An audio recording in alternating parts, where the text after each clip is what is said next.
Je m'appelle Marc-Claude Monette. J'enseigne au Collège citoyen depuis 4 ans maintenant et je suis enseignante depuis 14 ans. J'enseigne l'histoire en secondaire 1 et 2. Et puis, je suis l'heureuse organisatrice de voyages, dont un voyage humanitaire qu'on a fait cet été en Tanzanie avec les élèves de secondaire 3. J'ai choisi d'organiser un voyage humanitaire en Tanzanie. Ils découvrent vraiment qui ils sont, aller chercher les émotions qui les transportent pendant un voyage comme ça. C'est incroyable, les voir regarder des enfants qui ont moins de chance qu'eux. Ça les transforme littéralement. Je voulais qu'ils se rendent compte à quel point ils sont chanceux. Puis je voulais qu'ils reviennent ici avec une perspective globale. Puis je veux aussi qu'ils soient capables de faire des projets, de mettre en action des choses pour aider les gens ici aussi.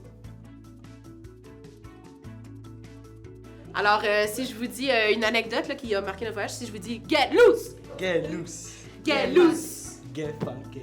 Get funky! Get your body moving. Get your body moving! It started with your feet. It started with your feet! Ah, your feet. Ah, your feet!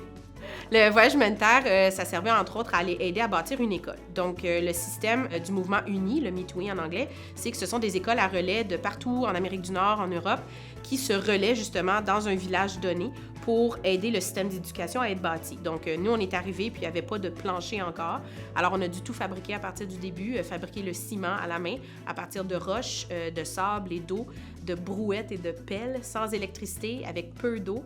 Les élèves on était rendus à faire le plancher. Puis quand on est parti, on avait fait la base, le plancher d'une école qui va être là pour des années et des années et des années à venir encore. Je pense ce qui m'a marqué le plus, c'est de voir les gens comme se connaître tellement bien dans les villages, ils étaient comme tous ensemble. Puis je pense que ça a juste fait en sorte qu'on soit plus comme ensemble, nous aussi. Parce qu'on a juste appris à être comme un village, nous aussi.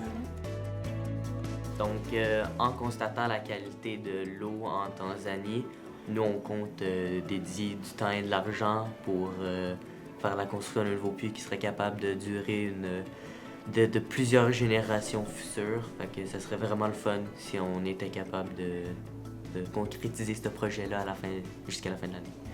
La communauté, on est allé en Tanzanie, c'était dans la région de Longido, au nord-ouest, et puis c'était le village de Oldonyo Sambu, un village très, très pauvre qui était en périphérie de la ville de Arusha. Et puis, ils avaient déjà 3 salles de classe qui datent des années 60 et qui étaient vraiment en décrépitude. Et puis là, la nouvelle école qu'on bâtit va remplacer la première salle de classe qui était vraiment vieille. Et puis, dans une classe, il faut se rappeler qu'il y a à peu près 200 élèves.